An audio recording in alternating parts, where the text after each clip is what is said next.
पिछले एक साल के ऊपर हो गया है हम प्रभु यीशु मसीह का दोबारा आगमन और उसी के तुरंत बाद स्वर्ग में और पृथ्वी पे क्या क्या चीज होने वाला है उसी के बारे में हम सीख रहा था। हम नहीं जानता है हमारा प्रभु यीशु मसीह कलीसिया को लेने के लिए कब आएंगे, परंतु ये बात निश्चय है प्रभु हमको लेने के लिए आएंगे।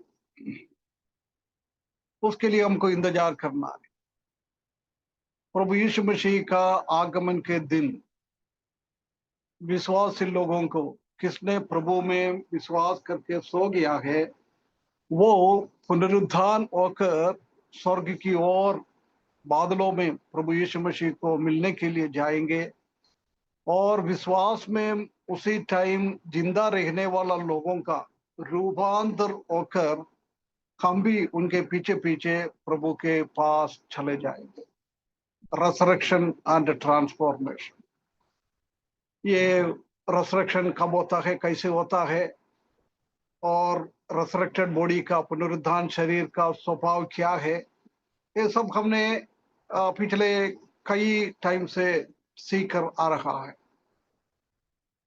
उसके तुरंत बाद स्वर्ग में दो चीज होता है।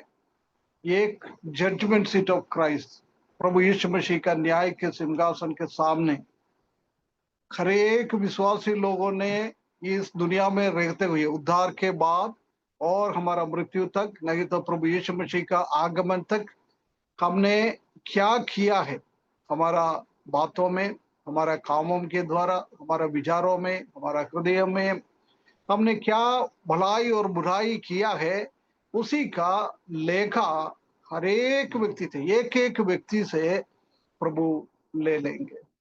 किसने प्रभु के लिए महिमावन का काम किया है, उसका फायदा का काम किया है, उनको प्रभु रिवार्ड, प्रतिफल, इनाम दिएंगे। जिसको कुछ भी नहीं मिला है, बहुत कम मिला है, ऐसा लोग न्याय के सिंहासन के सामने शर्मिंदा हो जाएगा। एक प्रतिफल, दूसरा शर्मिंदा।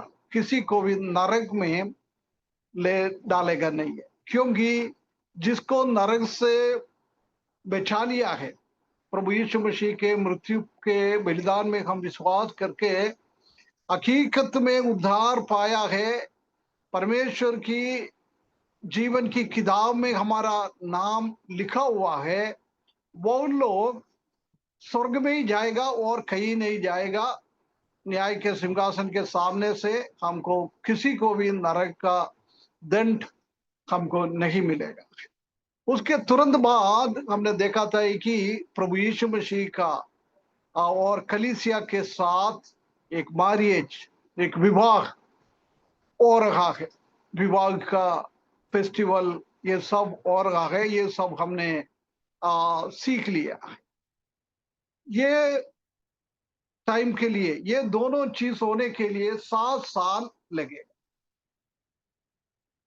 वो 7 साल में इस पृथ्वी पे क्या हो रहा है, वही हम कई हफ्तों से वही हम सीख रहा है। परमेश्वर का बहुत बड़ा प्रकोप, परमेश्वर का बहुत बड़ा दंड तीन चीजों के द्वारा पृथ्वी के ऊपर आ जाएगा। पहला, स्वर्ग में 5वें अध्याय में हम एक मोहर लगा हुआ एक किताब देखता है। वो खोलने के लिए सिर्फ प्रभु यीशु मसीह योग्य है। प्रभु यीशु मसीह उसका एक एक मोहर खोलता है। जब इस दुनिया के ऊपर मसीह की विरोधी आता है, दुनिया के ऊपर, पानी के ऊपर, खेती के ऊपर, ऐसी बहुत सारा समस्या, सूरज में समस्या, ऐसी बहुत सारा समस्या हो जाएगा। वो हमने 6वें अध्याय में हम देख सकता है। और 8वें अध्याय में हम देख सकता है कि तुरही फूकने का, 7 स्वर्गदूत एक एक तुरही फूकेगा। जब भी दुनिया के ऊपर, मनुष्यों के ऊपर, आकाश में, समुद्र में बहुत सारा कठिनाई और तकलीफ आ जाता है। उसके बाद हमने देखा था कि 16वें अध्याय में वो आ, कठोरा, परमेश्वर का क्रोध का कटोरा 7 स्वर्गदूत को देता है। वो स्वर्गदूत ऊपर से वो नीचे डालते जाएगा, जब भी पगला मनुष्यों के ऊपर, उसके बाद पानी के ऊपर, समुद्र के ऊपर, आ, आ, और आसमान के ऊपर, तारों के ऊपर, सूरज के ऊपर, चंद्रमा के ऊपर, ऐसी बहुत सारा समस्या आ जाता है। पगला मोहर खोलने के टाइम दुनिया में कितना पावी लोग रख रहा है, उसी का 1/14। 1000 लोग है तो 250 लोगों को तकलीफ मिलेगा, वो इस दुनिया से छोड़ के चले जाएगा। उसके बाद वो तुर्गी फूकने के टाइम कितना लोग बाकी बचा है, उसी का आधा निकल जाएगा। 250 गया है, अभी 750 है। 750 में से 375 लोगों के ऊपर प्रभाव आता है, वो लोग मर जाएगा। उसके बाद हम देख सकते हैं कि आ, आ, तुर्ग वो कटोरा डालने के टाइम दुनिया के लोगों के और बचा हुआ लोगों के ऊपर बहुत सारा प्रभाव आ जाएगा, है ना। ये बात हमने देखा है। उसके बाद 17वें अध्याय में हमने देखा था कि सच्चा लोग, कलीसिया कर लो, परमेश्वर ने कलीसिया में हमको शामिल करवाता है। वो कलीसिया है, परमेश्वर का है। वो को छोड़कर बाकी सब हम देख सकते हैं कि गलत शिक्षा है। सच्चा परमेश्वर को आराधना नहीं करता है, प्रकृति को आराधना करता है, पानी को आराधना करता है, सूरज को आराधना करता है, मूर्ति को आराधना करता है, सृष्टि को आराधना करता है। ऐसी अलग अलग तरीके से सच्चा परमेश्वर को छोड़कर बाकी सबका आराधना करता है। उसी में से खतरनाक लोग है बाबुलोन का लोग, बाबुल का लोग। बाबुल का वो सिस्टम, वो शैतान का अधीनता में, शैतान उसको डायरेक्ट कंट्रोल करता है। उसी को सबको सत्यानाश 17वें अध्याय में करता है। उसके बाद 18वें अध्याय में इस दुनिया में कितना शासन करने का साम्राट है, राज्य है, सब कुछ को वो खत्म करेगा 18वें अध्याय में। उसका भी मेन शासन करने का मसीही विरोधी का टाइम बाबुल है, उसी का कैपिटल सिटी, उसी का राजधानी। इसलिए उसी के ऊपर बहुत बड़ा प्रभाव आएगा। पूरा बाबुल सत्यानाश हो जाएगा। उधर का राजा लोग, कितना शासन करने वाला लोग है, उसी को सबको परमेश्वर ने नाश करेंगे, है ना। उसके बाद हमने देखा था कि 12वें अध्याय में ये मसीही विरोधी लोग इसराइली लोगों के विरुद्ध में, इसराइली लोगों को इस दुनिया से नष्ट करने के लिए उसी के पीछे बहुत सारा तकलीफ परेशानी लेके जाता है। परंतु परमेश्वर ने उनको जंगल में एक अलग से जगह बना के रखा हुआ है, उधर उसको संभालता है। मसीही विरोधी को उसी के ऊपर कुछ कर नहीं पाएगा। अभी हफ्ते पिछले हफ्ते 2 हफ्ते से हमने 13वें अध्याय में मसीही विरोधी और झूठा भविष्यद्वक्ता, उसी का मसीही विरोधी के बारे में हम सीख रहा है। उसके लिए मसीही विरोधी के बारे में और कहां कहां बाइबल में लिखा हुआ है, उसी चीज को हम पिछले 2-3 हफ्ते से वही हम देख रहा है। उसी में हमने देखा था कि यशायाह ने मसीही विरोधी को देखता है। याद है यशायाह ने किस किस नाम से मसीही विरोधी को देखा है? और बाबुल का राजा, बाबुल का राजा, हाँ, और एक दुष्ट।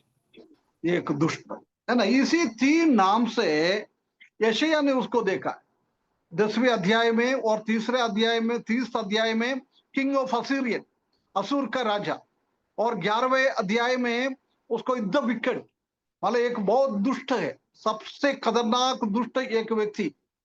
पूरा दुष्ट लोगों के लिए नहीं बोल रहा है, ये मसीही विरोधी का एक नाम है, दुष्ट। उसके बाद किंग ऑफ बाबुलोन, अभी हमने देखा था कि बाबुलोन का, बाबुल का सत्यानाश, क्योंकि बाबुल में ये आखिरी में बैठकर शासन करने वाला। उसके बाद हमने देखा था कि पिछले हफ्ते दानियल ने मसीही विरोधी को किस किस रीति से देख रहा है। उसी में पहले हमने देखा था कि जब नेबुकदनेस्सर ने इस्राएल में आकर इस्राएलियों को कब्जा कर दिया है, उनके कस्टडी में उनको लेके गया है। जब नेबुकदनेस्सर ने, बाबुलोन का राजा, पहला राजा था नेबुकदनेस्सर, वो नेबुकदनेस्सर ने एक स्वप्न देखा। याद है वो स्वप्न है? आप नहीं देख रहे हो तो अच्छा है, बोलिए। जिसका सिर जो सोने का था और जो उसकी चांदी की छाती और उसकी भुजाएं थीं, और उसका जो पेट था और जो जांघें थीं वो पीतल की थीं, और जो उसकी टांगें थीं वो लोहे की थीं। और उसके लोहे, और उसके पैर जो थे वो लोहे और मिट्टी के पैर थे। अभी बोलो, ये क्या किया है? सिर किसको दिखाता है? सोना किसको दर्शाता है? कौन सी सिर जो सम्राट है? था वो बाबुल के साम्राज्य को दिखाता। बाबुल का सम्राट को दिखाता है ना। बीसी प्रभु यीशु मसीह आने के 606 साल पहले से लेकर 538 साल तक। हाँ, और और सिल्वर, जो चांदी, मेदो पर्सिया साम्राज्य। मेदो पर्शिया सम्राट को दर्शाता है। वो बीसी 538 से बीसी 330 तक। और आगे और जो पेट, पीतल का पेट और उसकी जांघें वो यूनानी साम्राज्य को। हाँ, यूनानी सम्राट को दिखा रहा है। हाँ, और जो उसकी लोहे की टांगें थीं वो उसके रोमन साम्राज्य को दिखाती हैं। रोमन सम्राट को दिखाता है। हाँ, और लोहे और मिट्टी के पैर थे वो वर्तमान के समय के डेमोक्रेसी, लोकतंत्र को दिखाते। हाँ, लोकतंत्र को दिखाता है ना। इतना हमने पिछले हफ्ते देखा था, है ना, एक एक सम्राट। परंतु नेबुकदनेस्सर को आ, मसीही विरोधी के बारे में कोई दर्शा दिखाया नहीं, है ना। उसके बाद वो पाव में 10 उंगलियां ना, पाव का 10 उंगलियां है। वो डेमोक्रेसी के बाद यूरोप का आ, 10 राज्य मिलकर एक साथ शासन करेगा। वो 10 उंगलियों को वही दर्शाता है। उधर तक हमने देखा था। आज हम आइए, अभी दानियल को उसने दर्शन दिखाया था, उसी के बारे में आज हम थोड़ा बात करें। 7वें अध्याय में 1 से लेकर 8वीं पद तक एक एक पद पढ़ते जाना है। दानियल की किताब 7वीं अध्याय 1 से लेकर 8वीं तक। बाबेल के राजा बेलशस्सर बेलशस्सर के राजा, राज्य के समय पहले वर्ष में दानियल ने पलंग पर स्वप्न देखा। तब उसने यह स्वप्न लिखा और बातों का सारांश भी वर्णन किया। दानियल ने कहा, मैंने रात को यह स्वप्न देखा कि महासागर पर चौमुखी आंधी चलने लगी। तब समुद्र में से 4 बड़े बड़े जंतु जो एक दूसरे से भिन्न थे निकल आए। पहला जंतु सिंह के समान था और उसके पंख उकाब के से थे, और मेरे देखते देखते उसके पंखों के पर नीचे नीचे गए और वह भूमि पर से उठाकर मनुष्य के समान पांवों के बल खड़ा किया गया, और उसको मनुष्य का सा हृदय दिया गया। फिर मैंने एक और जंतु देखा जो रीछ के समान था और एक पांजर के बल उठा हुआ था, और उसके मुंह में दांतों के बीच 3 पसलियां थीं, और लोग उससे कह रहे थे, उठकर बहुत मांस खा। इसके बाद मैंने दृष्टि की और देखा कि चीते के समान एक और जंतु है जिसकी पीठ पर पक्षी के से 4 पंख हैं, और उस जंतु के 4 सिर थे और उसको अधिकार दिया गया। फिर उसके फिर इसके बाद मैंने स्वप्न में दृष्टि की और देखा कि एक चौथा जंतु है जो भयंकर और डरावना और बहुत सामर्थी है, और उसके बड़े बड़े लोहे के दांत हैं। वह सब कुछ खा डालता है और चूर चूर करता है, और जो बच जाता है उसे पैरों से रौंदता है। और वह सब पहले जंतुओं से भिन्न है, और उसके 10 सींग हैं।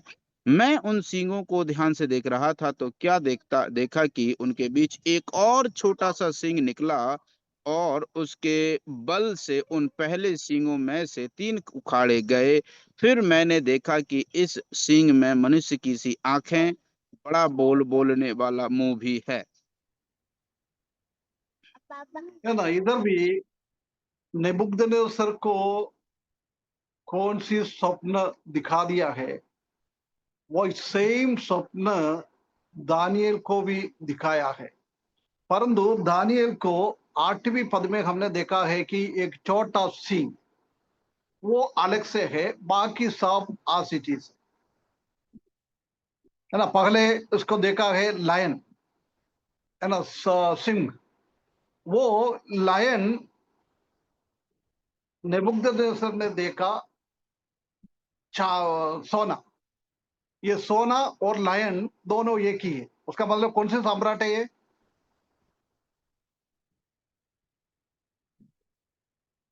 दानियल ने देख रहा है सिंह, और नेबुकदनेस्सर ने देखा है वो मूर्ति का सोना। ये दोनों एक ही है।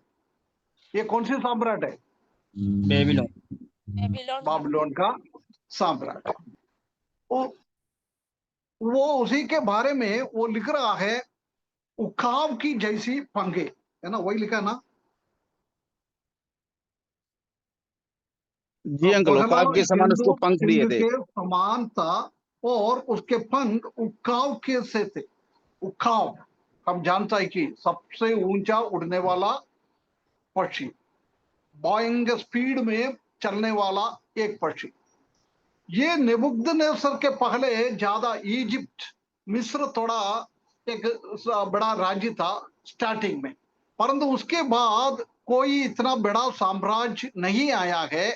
सबसे पूरा दुनिया के ऊपर कब्जा करने वाला सबसे पहला वाला सम्राट था ये बाबिलोन का सम्राट, है ना। इसलिए बोल रहे वो काम की जैसी शक्ति बाबिलोन का सम्राट को मिला है।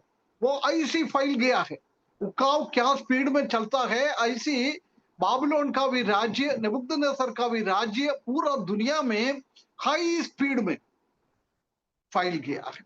उसी बात को वो दर्शाता है। उसके बाद बता रहा है मेरे देखते देखते उसके पंखों पर नोचे गया, उसका पंख को नोचे गया। यही है। अभी कोई बोल रहा था ना, उसी को जानवर की जैसी बना दिया है, चारा खाने के जैसी बना दिया है। उसी को बताता है। ये इतना ऊंचा उड़ रहा था, उसके अपने आप को इतना घमंड आ गया। दानियल की किताब में हम देख सकता है कि उसने एक हैंगिंग गार्डन, एक जमीन से ऊपर ऐसी एक गार्डन बना के, उसी के ऊपर मिट्टी सब डाल के, उसी टाइम का दुनिया का 7 मिराकल है, उसमें से एक मिराकल के जैसी बना दिया है। बोल रहा है बाप रे। वो देखकर वो पालस में बैठकर बोल रहा है, मेरा जैसा कौन है? मैं इतना बुद्धिमान हूं, मैं इतना ताकत वाला हूं। देख, दुनिया में किसी ने भी ऐसी चीजों को बनाया नहीं है। दुनिया के किसी ने भी ऐसी पूरा दुनिया के ऊपर कब्जा नहीं किया है। घमंड इतना नेबुकदनेस्सर में आ गया है, जब परमेश्वर ने उसको घमंड को खत्म करने के लिए उसको पशु बना दिया, है ना। ये पंख उठने का वो बात उनका पशु बनने की बातों को दर्शाता है। ये सब खत्म हो गया है, सिर्फ अपन को थोड़ा सा जानकारी के लिए मैं बोल के जा रखा है ना। उसके बाद वो बोल रहा है और वो भूमि पर से उठाकर मनुष्य के सामने पांवों पर खड़ा किया गया, है ना। जब वो जानवर बन गया है, उसका अहम भाव थोड़ा कम हो गया। वो समझ में आया है वो जानवर तो है परंतु उसका दिमाग ये सब मनुष्य की जैसी है ना। उसने जब सोचा है परमेश्वर के बारे में, ये परमेश्वर बहुत बड़ा महान परमेश्वर है, देख मैं मनुष्य था, मैंने को ऐसी एक जानवर की जैसी बना दिया है, अभी मैं राजधानी में जा नहीं सकता है, मैं ऐसी हालत मेरे को कर दिया है। इसलिए उसी के बीच में उसका मन फिराया है। मन फिराने के टाइम परमेश्वर ने उनको वापस मनुष्य बना दिया है। वो नबूकदनेस्सर राजा वापस बनकर आ गया है, उसी को ये दर्शाता है। बाद में उसको खड़ा कर दिया है। नबूकदनेस्सर का हालत बहुत गंभीर रीति से गया था, है ना। मनुष्यों का समान पावों के बल खड़ा किया गया और उसके मनुष्य का हृदय दिया गया। अभी वापस मनुष्य का हृदय आ गया। उनका मनुष्य के हृदय में इतना घमंड आ गया था, इसलिए परमेश्वर ने मनुष्य को हृदय को बदल दिया है। उनको एक जानवर बना दिया है। अभी वो जब मन फिराया है, जब वो वापस प्रभु के ने उनको खड़ा कर दिया है, उनका सिंहासन में वापस लेके आया। ऐसी इसी चीजों में से भी हमको भी बहुत सारा चीज सीखने का मिल जाता है ना। परमेश्वर कभी भी घमंड को पसंद नहीं करता है। जब लूसीफर ने भी घमंड काया है, वो उसने बोला था मैं परमेश्वर के ऊपर जाऊंगा। घमंड के टाइम हम जानता है कि पहले भी हमने सीखा है, लूसीफर को नीचे गिरा दिया है, उसके बाद वो शैतान बन गया। कभी भी उसने मन नहीं फिराया। वो बिना मन फिरा के परमेश्वर के विरुद्ध में पिछले कई कई सालों से 6000 साल के ऊपर हो गया है, अभी भी वो परमेश्वर के विरुद्ध में, परमेश्वर की योजनाओं के विरुद्ध में वो काम कर रहा है। उनका मन फिराने का टाइम उसको अभी तक नहीं मिला है, आखिरी तक वो मन फिरेगा भी नहीं है। परमेश्वर का बहुत बड़ा दंड लूसीफर के ऊपर आ जाता है। प्रिय भाइयों बहनों, हमको भी परमेश्वर ने कुछ ताकत देता है, कुछ शक्ति देता है परमेश्वर का सेवा करने के लिए, वचन सिखाने के लिए, वचन बोलने के लिए, अच्छा सा गाना गाने के लिए, सुसमाचार का बात सुनाकर कई लोगों को प्रभु में लाना के लिए। ऐसी ऐसी बातें आ जाता है तो हमको भी कभी कभी घमंड आ जाता है, परंतु हमको देखना है हाँ हम हमारा घमंड परमेश्वर कभी भी भूलता नहीं है, उसी का दंड परमेश्वर बिल्कुल देता है। इसलिए हम अभी हम इस दुनिया में रहने के टाइम बहुत विनम्रता के साथ हमको रहना है ना। जिसने अपने आप को विनम्र करता है उनको परमेश्वर ऊंचा उठाता है, जिसने अपने आप को ऊंचा करता है उसको परमेश्वर नीचे करता है। यही है परमेश्वर का स्वभाव। इसलिए हमको ऊंचा स्थान मिलने के लिए मिलना है तो हम हमारे जीवन में बिल्कुल विनम्र जीवन हमको करना है, विनम्रता के साथ रखना है। नहीं तो परमेश्वर का क्रोध हमारे ऊपर आ जाएगा। ये बात को इधर दर्शाता है ना। उसके बाद क्या देख रहा है 5वें पद में, फिर मैंने एक और जंतु देखा जो रीछ के समान थे और एक पंजर के बल उठा हुआ था और उसके मुंह में दांतों के बीच 3 पसलियां थी और लोग उससे आ, लोग उससे कह रहे थे कि उड़कर बहुत मांस खा। इधर दूसरा जंतु बियर, भालू, है ना। ये भालू इधर हम देख सकता है। ये भालू और चांदी ये दोनों एक ही है। नबूकदनेस्सर को दिखाया हुआ चांदी और दानियल को दिखाया हुआ एक भालू, ये दोनों एक ही सम्राट को दर्शाता है, वो मेदो पर्शिया है। 2 सम्राट एक साथ मिलकर वो शासन कर रहे हैं, मेदा भी है पर्शिया भी है। ये दोनों मिलकर एक साथ शासन कर रहे। उधर हम देख सकता है वो भालू का एक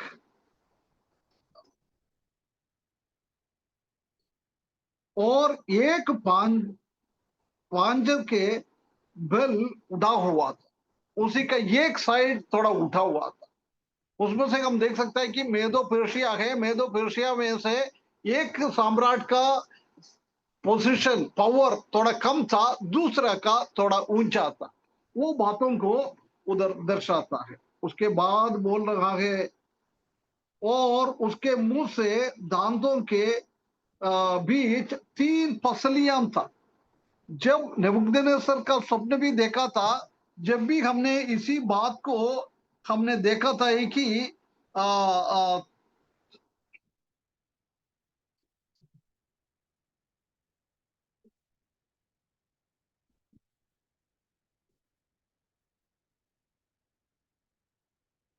है ना, ये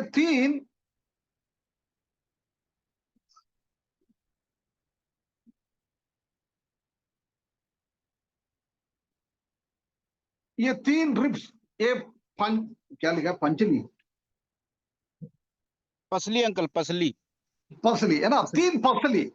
वो 3 पसली को ये दर्शाता है कि ये मेदो पर्शिया एक 3 ग्रुप में डिवाइड किया हुआ है ना। उसी में ये आ, लीडिया और बाबिलोन और इजिप्ट, ये तीनों, ये पूरा दुनिया उनके अंदर में था। उसमें से ये 3 देश बहुत महत्वपूर्ण था। वो देशों को वो 3 फसलियां दिखाता है ना। उसके बाद बोल रहा है, और लोग उससे कह रहे थे, उड़कर बहुत मांस का ना, बोल रहा है ताकत, और उसको बल देने के लिए लोग उसी के पीछे पड़े रहता था। ये बात को इधर हम देख सकता है ना। बियर मेदो पर्शिया को दिखाता है, चांदी उसी को दर्शाता है। उसके बाद 6वें पद में हम देख सकता है कि उसके बाद मैंने दृष्टि की और देखा कि चीते के समान एक और जंतु को देखा है। ये चीता, ये उसी का पीतल को दर्शाता है। नेबुकदनेस्सर का पीतल, और दानियेल ने देखा हुआ है ये चीता, दोनों एक ही है। उसके बाद बोल रहा है, जिसकी पीठ पर पक्षी के से 4 पंख है, और उस जंतु के 4 सिर थे, और उसके अधिकार दिया गया। यानी ये भी हमने पिछले हफ्ते वो आ, आ, आ, पीतल को देखा था कि उधर भी हम ऐसे ही देखा था कि एक 3 चीजों को उसने देखा था कि 3 डिवीजन, वो सेम डिवीजन को इधर भी बताता है ना। ये विंग्स, ये बहुत बड़ा एक विंग उसको मिलता है। ये अलेक्जेंडर द ग्रेट को दर्शाता है। पिछले हफ्ते भी हमने देखा था कि यूनानी सम्राट का सबसे पहला राजा, वो बहुत बहुत गंभीरशाली एक राजा था, बहुत ताकत वाला एक राजा था। उनने 33 साल में पूरा दुनिया के ऊपर कब्जा कर दिया है। वो व्यक्ति को दर्शाता है, उसी का वो पंख के बारे में। और उसका भी 4 पंख उसके ऊपर आया है। वो आ, आ, 4 राज्यों को, 4 राज्य में जब वो अलेक्जेंडर द ग्रेट एक बीमार के द्वारा इस दुनिया से चले गया है, जब उनका सेनाधिपतियों लोग ने 4 लोग मिलकर 4 राज्य में उसको डिवाइड किया था। वो ये थ्रेस, मैसेडोनिया, सीरिया, इजिप्ट, ये भी पिछले हफ्ते हमने देखा था, है ना। उसके बाद हम 7 और 8वें पद में आ जाता है। उधर हम देख सकता है कि एक भयानक एक जानवर के बारे में लिखा हुआ है।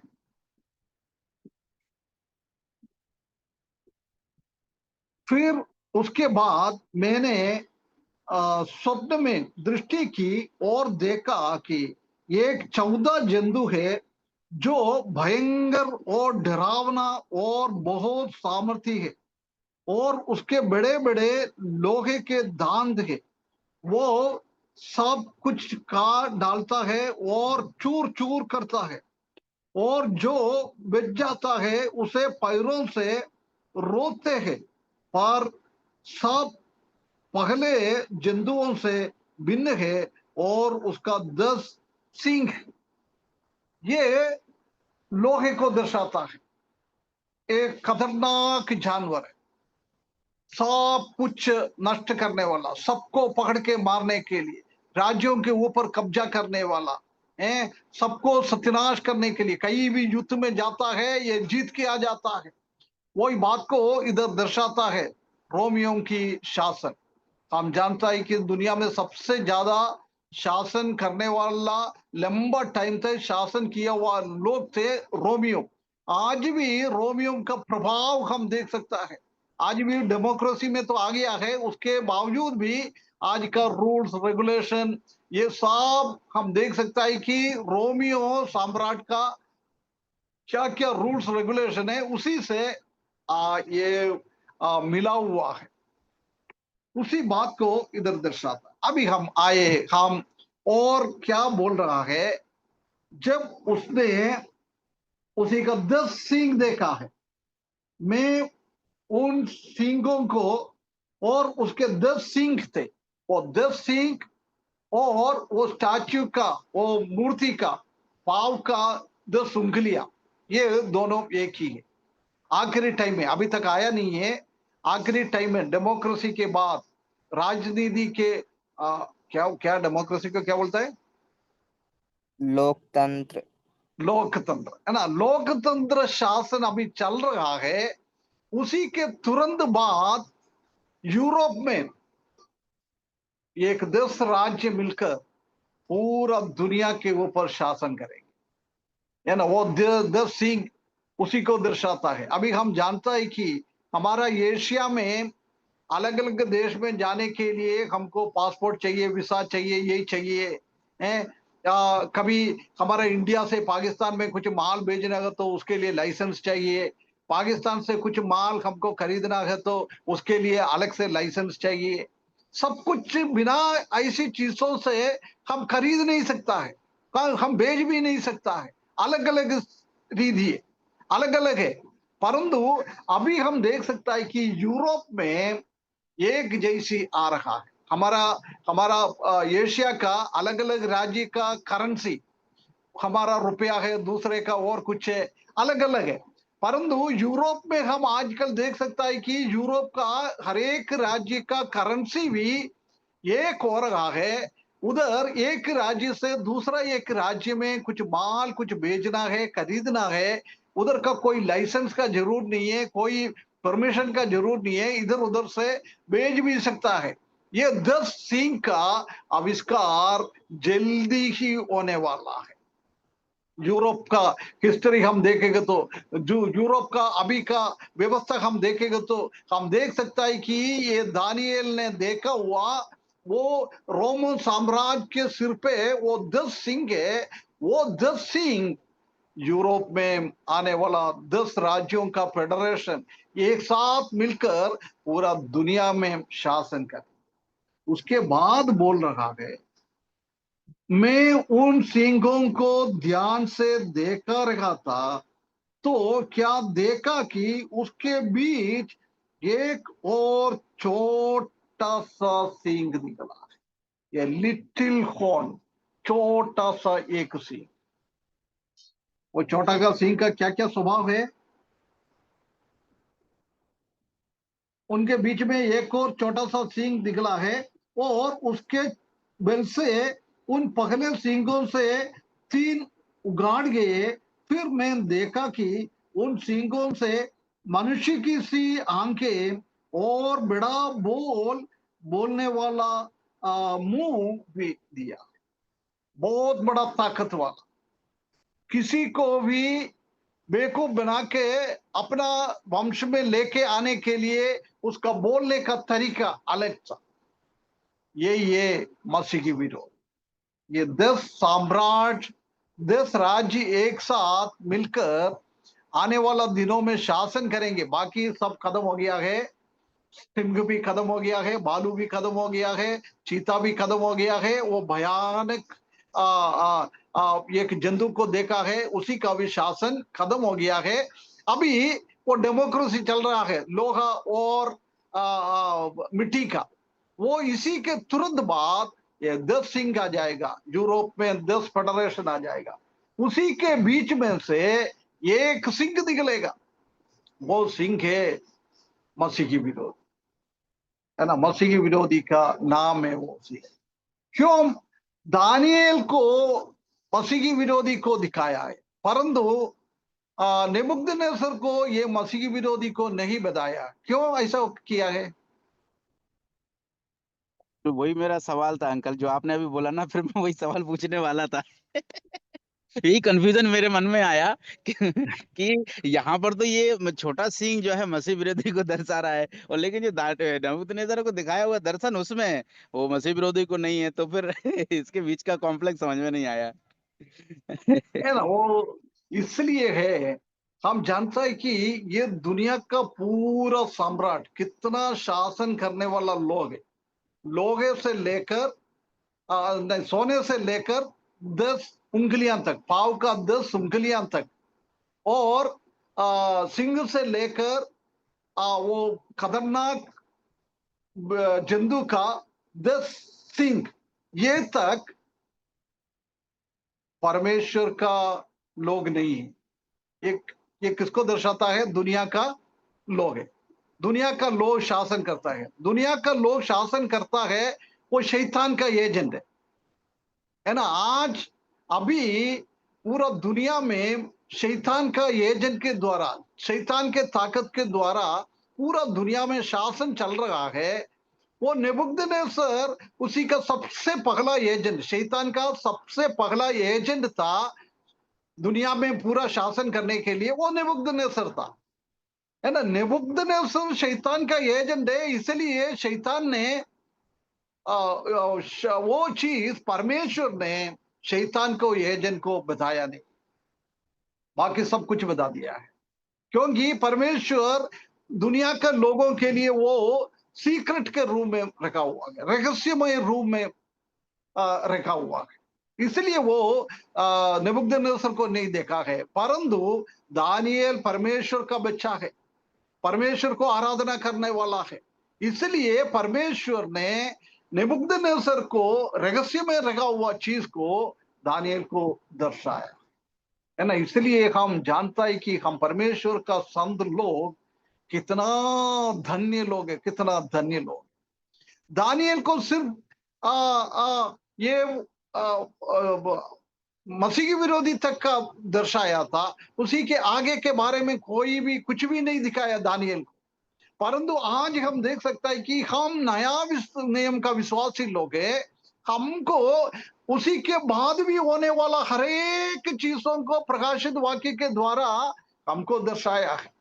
हम कितना धन्य लोग है, कितना धन्य लोग।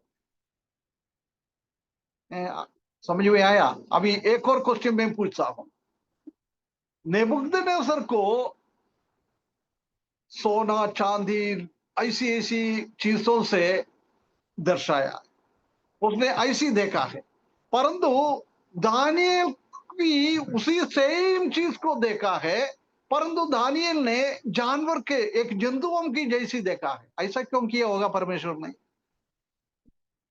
यह है कि इस दुनिया का लोग का नजरिया दुनिया के बारे में और परमेश्वर का लोगों को नजरिया दुनिया के बारे में बिल्कुल जमीन आसमान का फर्क है ना। नेबुकदनेस्सर वो सेम चीज को देख रहा है, बहुमूल्य चीजों के कंपेयर कर रहा है। सोना चांदी है, ये सब कितना भाव है उसका।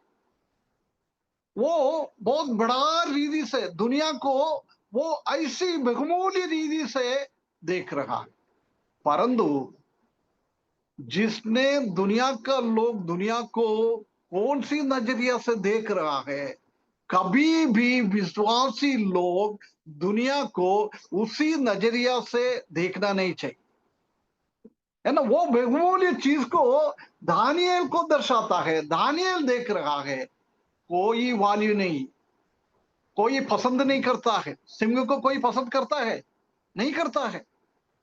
हमारे घर पे कोई सिंह को लेके उसी को पाला पोषण नहीं करता है। ये चार जंतु को दिखा रहा है, चारों जंतु को कोई भी मनुष्य अपना घर पे लेकर उसको पाला पोषण नहीं करता है, घृणा करता है इन लोगों उसके, इन जंतुओं से। हमारा इस दुनिया के साथ हमारा नजरिया एक घृणा करने जानवर की जैसी हमको देखना है। कभी भी सोना चांदी ऐसी बहुमूल्य चीजों के साथ दुनिया को हमको कंपेयर नहीं करना है, क्योंकि हम जानता है कि ये दुनिया नाश होने वाला है। परंतु नेबुकदनेस्सर को नहीं मालूम था। नेबुकदनेस्सर ने सोचा है ये पूरा का पूरा ये दुनिया है, ये दुनिया का ऐश्वर्य भी उसी हिसाब से लोगों को दर्शाता है, लोग भी उसी हिसाब से दर्शाता है।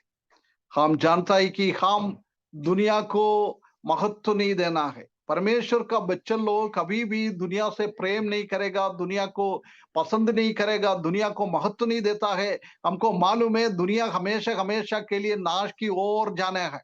उसी टाइम में भी हमने वो मूर्ति का स्वप्न देखा है, उधर भी हमने देखा है कि वो 10 पाव का उंगली देख रहा है, उसी के तुरंत बाद ऊपर से बिना किसी का हाथ पकड़ के हुए एक पत्थर आकर उसी को सत्यानाश कर दिया, नीचे आकर टकरा दिया है। वो पूरा का पूरा स्टैच्यू नीचे गिर गया है। परमेश्वर का लोग ऐसी देखता है, कितना भी बड़ा सम्राट हो, नेबुकदनेस्सर का सम्राट हो, अलेक्जेंडर का सम्राट हो, और रोमियो का हो, अभी होने वाला देश यूरोपियन कंट्री का फेडरेशन के साथ शासन करने वाला है, हो कुछ भी हो, वो सब थोड़ी दिन के लिए है, वो टेम्पररी है। परंतु हमेशा के लिए शासन करने वाला हमारा प्रभु यीशु मसीह है। वो प्रभु यीशु मसीह आकर वो छोटा सा पत्थर बड़ा पत्थर बन के पूरा पृथ्वी पे भर जाता है। प्रभु यीशु मसीह का 1000 साल का शासन के बारे में उधर वो बता रहा है। जब हमको मालूम है इस दुनिया का हर एक सम्राट को खत्म हो जाएगा। अभी हमने देखा है नेबुकदनेस्सर जैसी पूरा दुनिया को कामते हुए शासन करने वाला लोग, और अलेक्जेंडर द ग्रेट उसको खिलाया था पूरा दुनिया को। कोई भी राजा लोग उनके सामने खड़ा नहीं हो सकता था। ऐसी ताकत के द्वारा अलेक्जेंडर ने शासन किया है।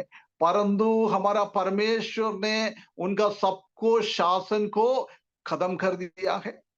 रोमियो का सम्राट इतना इतना ताकत वाला था। प्रभु यीशु मसीह इस दुनिया में आया, जब भी हम देख सकता है कि रोमियो का सम्राट का ताकत कितना बड़ा था, परंतु वो सम्राट को भी परमेश्वर ने खत्म कर दिया है ना। इसलिए हम ये पूरा सम्राट को, ये दुनिया का शासन को, दुनिया को हम बिल्कुल कोई भाव है नहीं है, कोई भी उसी का मूल्य है नहीं है, ऐसी हम देखता है। वो नजरिया हमारे जीवन में होना चाहिए। परंतु हम आजकल जानता है कि हम उसी स्वभाव से हम अट गया है। हम भी दुनियादारी के पीछे चलता है, दुनिया के चीजों के लिए हम पीछे चल रहा है। ऐसी स्थिति में हम बदल गया है। परंतु परमेश्वर इसी के द्वारा भी हमको ये बताता है कि हम दुनिया का चीजों को घृणा करने वाला लोग होना चाहिए। सिर्फ हमको रखने के लिए परमेश्वर ने इस दुनिया में रखा है, बस उतना ही संबंध है। ज्यादा कभी भी हमारा जड़ पृथ्वी की ओर, दुनिया की ओर कभी भी नहीं जाना चाहिए, है ना। नाशमान चीज है ये सब, जानवर की जैसी गंदगी चीज है, कोई पसंद नहीं करता है। ऐसी है, हम विश्वासी लोग उसको ऐसी देखना है। हम ये दुनिया को कैसी देखना चाहता है, दुनिया को हम महत्व देते हुए जी रहे क्या, ये हमको देखना है ना, इसलिए उसी को अलग से बताया है। और फिर मैंने देखा कि उस सींग में मनुष्य किसी आगे और बड़ा बोलने वाला, है ना, ये मसीह विरोधी ऐसी 13वें अध्याय में आने के टाइम हम देख सकता है कि मसीही विरोधी का बोलने का तरीका, उसी से लोग मसीही विरोधी के पीछे चले जाता है। हम जानता है कि आज भी शैतान का एजेंट के द्वारा काम करने वाला कई नेता लोगों का बातचीत ऐसी लोगों को घुमाता है ना। उसी में ये मसीही विरोधी सबसे ज्यादा हर एक उसी टाइम का दुनिया का लोगों को उसने अपना वश में लेने के लिए इतना उनका बोल में ताकत है, बोल इतना मीठा है, कोई भी उसको छोड़ के नहीं जाएगा। ऐसी एक स्थिति में है, ऐसी एक वे है। 13वें अध्याय में हम पढ़ने के टाइम उसी को हम देखेंगे। कितना टाइम क्या हो गया? 55 हो गया ना। ठीक है, मैं इसलिए आज इधर समाप्त करता हूं। अभी दानियेल ने और भी अलग अलग स्वप्न में उसको देखा हुआ है ना। उसका 17वें अध्याय पद से लेकर 28 पद तक उधर हम देखेंगे तो उसी का अर्थ परमेश्वर ने दानियेल को समझा रखा था। इसी में से सिंह क्या है, भालू क्या है, ये क्या है, वो क्या है, वो सब आपको टाइम मिलने के टाइम 17 से पद से लेकर 28 पद तक पढ़े, उसी में वो क्लियरली लिखा हुआ है। उसी का एक 25 पद अपन थोड़ा पढ़े, 7 अध्याय का 25 पद। जी अंकल जी। और वह परम प्रधान के विरुद्ध बातें कहेगा और परम प्रधान के पवित्र लोगों को पीछ डालेगा और समय और व्यवस्था के बदल देने की आशा करेगा, वरन 3.5 काल तक वे सब उसके बस में कर दिए जाएंगे, है ना। 3.5 साल ये महाक्लेश का टाइम। पहला 3.5 साल, 7 साल का पूरा शासन करेगा। पहला 3.5 साल वो सफेद घोड़े के ऊपर आ रहा है, शांति का वातावरण दिखा रहा है, इस्राएली लोगों को अपने पास खींचने के लिए। मैं ही हूं मसीहा है, उसी के लिए मंदिर बना के दिएगा, ये दिएगा, वो दिएगा।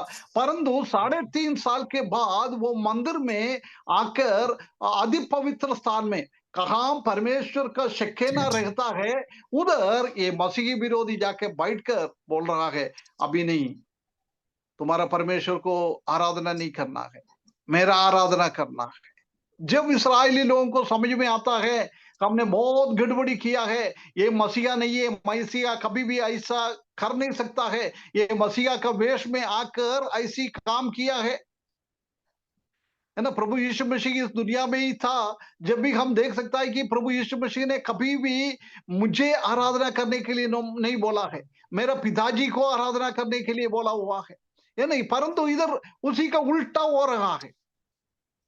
जब इस्राएली लोग मसीह विरोधी का विरुद्ध में खड़े हो जाएगा, वो 3.5 साल इतना खतरनाक होगा, बहुत खतरनाक। वो खतरनाक स्थिति से वो 3.5 साल इस्राएली लोगों के विरुद्ध में, वही हमने 12वें अध्याय में देखा था, उसी को नाश करने के लिए पूरा दुनिया के लोगों को इस्राएली लोगों के विरुद्ध में खड़े कर देंगे, उसी को सत्यानाश करने के लिए। सिर्फ इस्राएली लोगों के विरुद्ध में ही ये ऐसी काम करता है, बाकी अन्य जाति लोगों के साथ मसीह विरोधी का कोई भी तकलीफ नहीं है, क्योंकि वो उनका ही है। जिसके ऊपर परमेश्वर का स्वर्गदूत आकर वो सील लगा दिया है, उसी का वो मोहर लगा दिया है, सिर्फ उनके पीछे ये चले जाएगा। किसने उसी के तरफ हम देख सकता है कि आने वाले दिनों में हम देखेंगे 666 का वो सील हर एक शैतान का लोगों के ऊपर, अन्य जाति के लोगों के ऊपर, अविश्वासी के लोगों के ऊपर लगाएगा। जब इस्राएली लोग वो 666 का नंबर लगाने के लिए मना करता है, जब ये मसीही विरोधी 3.5 साल इस्राएली लोगों के विरुद्ध में खड़ा हो जाएंगे। उसी को बातों को इधर देख रहा, देख यूहन्ना को परमेश्वर का दर्शा रहा है, उससे कितना कई साल पहले इसी बात को दानियेल को परमेश्वर ने दिखा दिया है ना। ये दानियेल और प्रकाशित वाक्य का बुक का एक समानता है। हम जानता है कि पुराना नियम का 27वां बुक है दानियेल और नया नियम का 27वां बुक है प्रकाशित वाक्य। उधर का 27वां बुक में और इधर का 27वां बुक में एक ही चीजों को, आने वाला चीजों को परमेश्वर दर्शाता है। दानियेल को उसी टाइम, अभी तो बहुत सारा चीज भूतकाल में बन गया है, अभी सिर्फ एक ही बात बाकी है, दिस फेडरेशन का आने का और वो छोटा सिंह मसीही विरोधी आने का, बाकी सब खत्म हो गया है ये। परंतु यूहन्ना को दर्शाता है, यूहन्ना को आने वाला हर एक चीजों के बारे में वो दर्शाता है। देख 28 पद में हम देख सकता है कि यूहन्ना इतना इतना परेशान हो गया है। इस बात का वर्णन में आप कर चुका, परंतु मुझ दानियेल के मन में बड़े घबराहट बनी रही और मैं भयभीत हो गया और इस बात को मैं अपने मन में रख रहा है। देख दानियेल ने ये स्वप्न में ये मसीही विरोधी के बारे में देखा है, जब उनका हृदय में इतना भयभीत आ गया है, इतना घबराहट आ गया है, ये दुनिया को खत्म करने का, दुनिया के लोगों को खत्म करने के लिए, नरक की ओर खींच के लेके जाने के लिए वो काम करता है, वो लोगों को भरमाता है। इस चीज को देखकर वो दानियेल ने घबरा दिया है। प्रिय भाइयों बहनों, हम भी दुनिया की बातों के देखकर ऐसी एक स्वभाव हमारे जीवन में भी होना चाहिए आजकल, परंतु हम जानता है कि हम इस दुनिया से हम आधा प्रेम करता है, आधा आधा चलता है, 50-50 है। इसलिए दानियेल की जानकारी के लिए परमेश्वर का महिमा हम देख सकता है। परमेश्वर ने हर एक चीजों को दिखा रहा है। अभी भी यूहन्ना को भी हर एक चीजों को दिखाता है। में कभी भी भविष्यकाल नहीं है। परमेश्वर लोगों को चेतावनी देता है, मेरा जैसा परमेश्वर कौन होगा, आने वाले दिनों के बारे में बोलने वाला कौन होगा, कोई भी नहीं है, कोई भी नहीं है। शैतान का एजेंट लोग था, तंत्र मंत्र करने वाला लोग, परंतु उनको कोई भी स्वप्न बोल नहीं सकता है। हो सकता है कोई स्वप्न थोड़ा मालूम हो तो थोड़ा बहुत इधर उधर उसका अर्थ बोल सकता है, परंतु किसी ने स्वप्न देखा है, वो भूल गया है, वो सिर्फ परमेश्वर को ही मालूम है। परमेश्वर ने अपना संत जनों को वो प्रकट भी करके देता है। वो परमेश्वर को हम महिमा करते हुए परमेश्वर की ओर हम और निकट आकर परमेश्वर का ताकत को और समझते हुए हमारा जीवन बिताने के लिए परमेश्वर हमको सहायता करे, उसके बड़े नाम की महिमा हो।